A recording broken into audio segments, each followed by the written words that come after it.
My name is Alara. I am 26 years old, and 2 weeks before Christmas, my father texted me 4 words that froze more than winter. Christmas is better without you. I had just stepped off the base, my first deployment behind me. Sand still in my boots, air still foreign in my lungs. I was flying home expecting warmth, noise, maybe even forgiveness. Instead, banishment. I stared at the screen until the letters blurred. I typed 1 word back. Understood.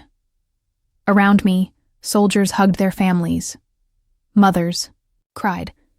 Children squealed. I stood alone, phone buzzing with silence. If you're watching this, drop a comment, hit like and subscribe, because sometimes betrayal doesn't scream, it sends a text. Let me tell you who sat at that family table without me. Dad, Harold, retired firefighter, tough, adored in public, cruel in private. He preaches loyalty but treats control as love. Mom, Janice. Nurse, overworked, underappreciated, always covering for his temper with soft excuses. Brother Darren, 28 realtor, posts sold signs like trophies, owes me thousands from loans he calls gifts. Aunt Marlene, my contrast, librarian, quiet, steady, the only one who mailed me letters while I was deployed. This was supposed to be my first Christmas back in years. But my father decided absence was a gift. That night, sitting in a hotel near the airport, I pulled out the one thing deployment had taught me: patience. I didn't argue. I didn't beg. I opened a different folder, the one with paperwork I'd been updating since I enlisted. Beneficiary names, co-signers, access rights, quiet levers. No one in my family ever noticed. Dad thought Christmas would be better without me. He had no idea how quiet changes echo loudest. Suspense. Because 48 hours later, while snow fell outside my window, my phone lit up with 7 missed calls. One from their lawyer, 7 missed calls. Dad, Mom, Darren, even the house landline, and one number that wasn't family at all, Patterson and Green LLP. Their lawyer. I sat on the hotel bed, phone buzzing in my palm. I didn't answer. I let the calls pile like snow against a door. Silence was my new weapon. What had I changed? A single form, beneficiary designations. During deployment, the Army had advised us, keep paperwork current. Most soldiers listed family. I had. Until Dad's text. I logged into the system and removed their names. The survivor benefits, the military insurance, the savings account, gone from their reach. In their place, Aunt Marlene. The only one who had written me letters. The only one who never called me a burden. If you're watching this, drop a comment, hit like and subscribe. Because betrayal doesn't just push you out. It clears your vision. By the second morning, messages stacked in my voicemail. Dad's voice harsh. You're making a mistake. Fix this before it's too late. Mom's voice pleading. Sweetheart, your father didn't mean it. Don't punish the whole family for one text. Darren's smug. You owe us. Without family, you're nothing. You'll regret this when you need us. I almost laughed. Need them? I had survived nights in desert heat with nothing but sandbags and silence. I didn't need them. They needed me. I called Aunt Marlene instead. She answered with that steady librarian calm. I wondered when you'd call, she said. They've been in touch with you? I asked. She hesitated. Let's just say your father came by. He was furious. He demanded to know why I was suddenly listed. I didn't answer. Thank you, I whispered. No, she corrected softly. Thank you for finally seeing who loves you. That afternoon, a knock thundered against my hotel door. I checked the peephole. It wasn't Dad. It was a man in a suit, holding a folder stamped "Legal Notice." Suspense. I opened the door halfway, and the lawyer said 6 words that twisted my stomach. "Your father is challenging your paperwork, the DR." Lawyer's breath fogged the hotel hallway. His folder looked heavier than paper should. "Your father is challenging your paperwork," he repeated, like a verdict. I let him in. He placed the folder on the desk and slid out a document stamped "Notice of Intent to Contest." My father had actually filed paperwork against me. His own daughter. "On what grounds?" I asked, my voice flat. He adjusted his tie. "Your father claims you're mentally unfit after deployment, that you acted under duress. He says your changes are invalid." A bitter laugh broke from my chest. Mentally unfit? I had led squads under fire, coordinated supply chains across 3 bases, survived months where silence was louder than bombs, and he called me unfit because I removed his name from my will. If you're watching this, drop a comment, hit like and subscribe, because sometimes betrayal doesn't stab, it files in triplicate. I flipped the pages. Dad's signature sprawled across accusations. My daughter has always been unstable, dependent, unable to manage finances without family oversight. My jaw clenched. Dependent? I'd sent half my paychecks home during deployment to cover their bills, Mom's hospital expenses, Darren's business loans. I was their invisible backbone. And this was my reward. The lawyer lowered his voice. "Alara, I shouldn't tell you this, but off record, he's afraid. Not of losing you, of losing access. Benefits like yours are significant." I nodded slowly. "Then he'll learn benefits aren't entitlements." I called Aunt Marlene. That night, she listened quietly, then said, "They will paint you unstable because it's the only angle they have. But you have proof, Alara. You've always kept records." And she was right.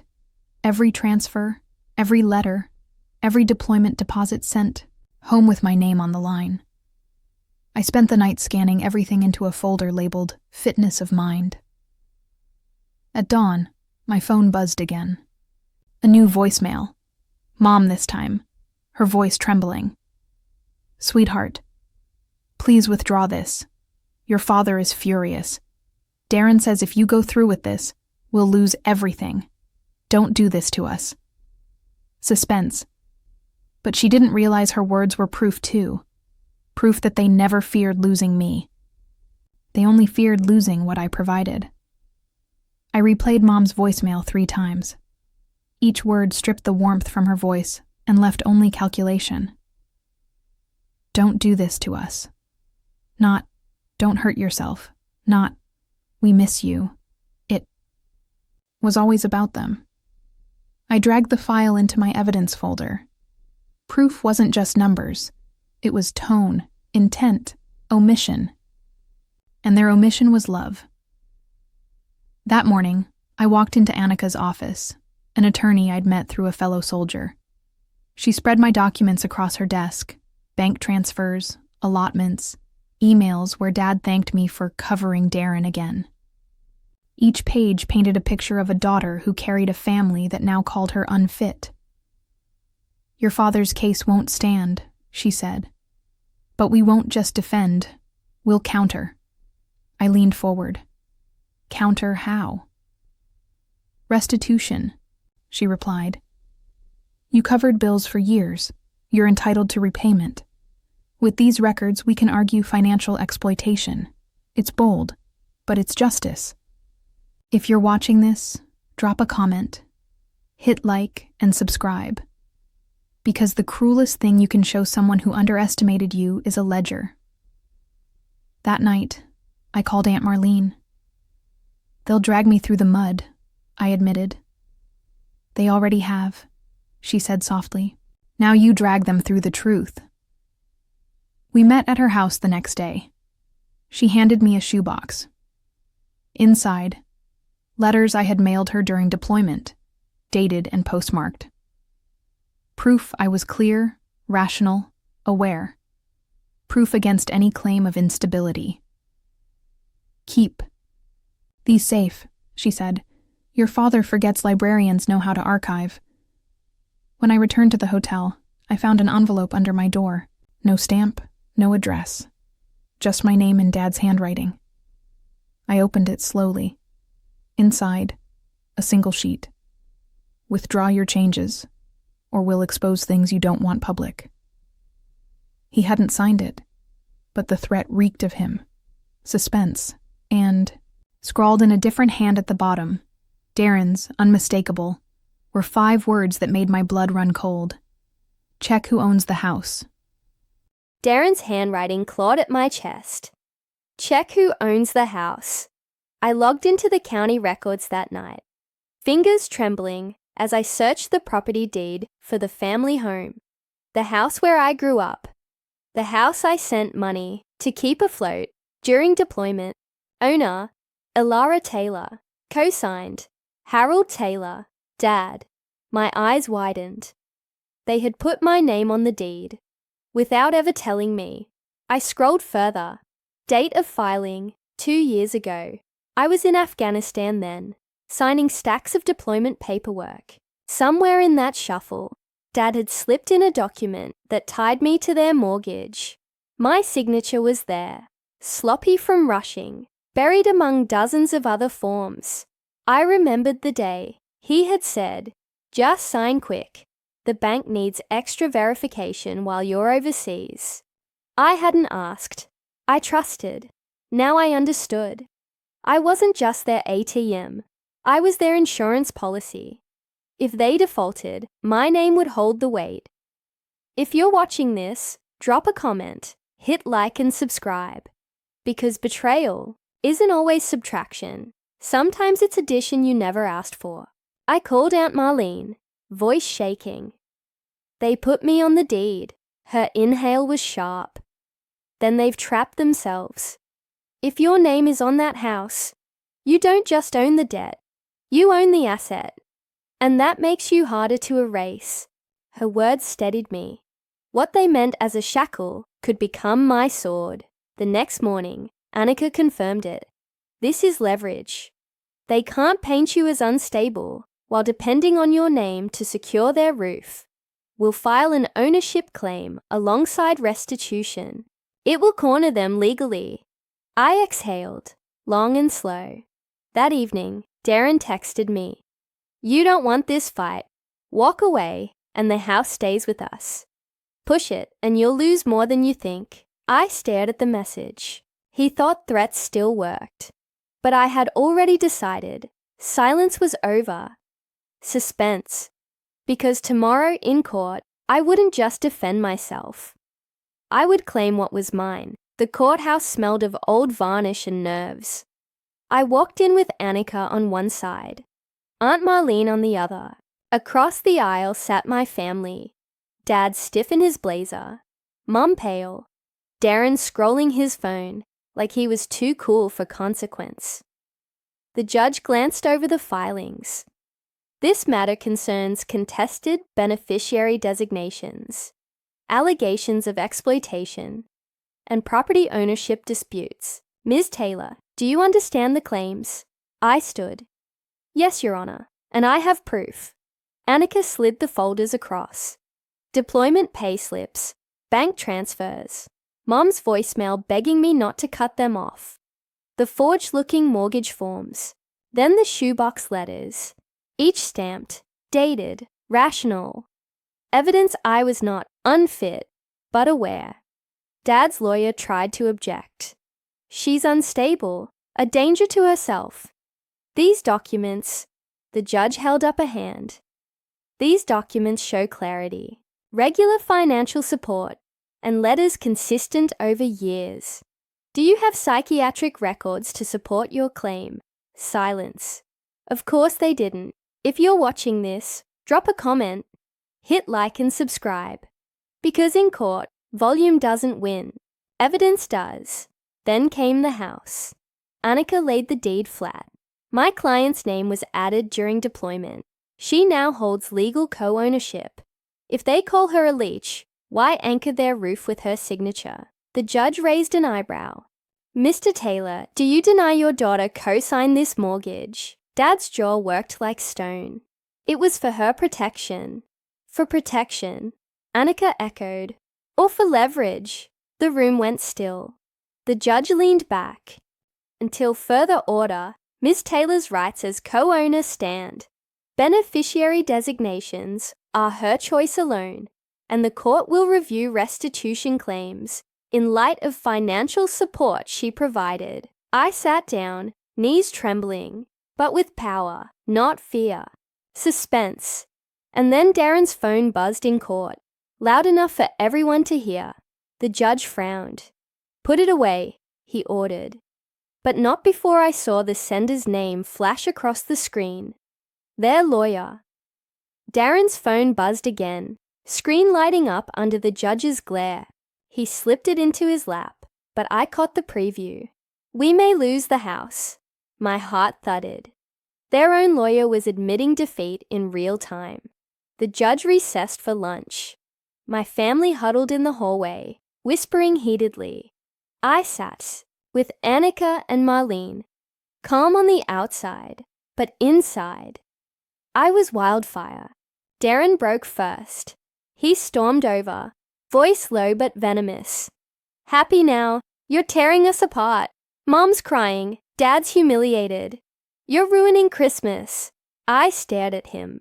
Dad ruined Christmas when he told me not to come. I just stopped pretending silence was love. He sneered. You think you've won. You'll regret making enemies of your own blood. Annika leaned forward, voice sharp as glass. Threats in a courthouse are still threats, Mr. Taylor. Careful. You're giving us more ammunition. Darren paled, retreating back to his corner. If you're watching this, drop a comment. Hit like and subscribe. Because when liars panic, they always confess by accident. During lunch, Annika handed me a strategy note. Push restitution harder. With evidence, judge may order repayment, especially given their lawyer's texts. Don't waver. I nodded. For years, I had funded their comfort. Now, repayment wasn't revenge. It was balance. When court resumed, the judge asked if I had closing words. I stood, folder in hand. I was called unfit, a leech, a burden.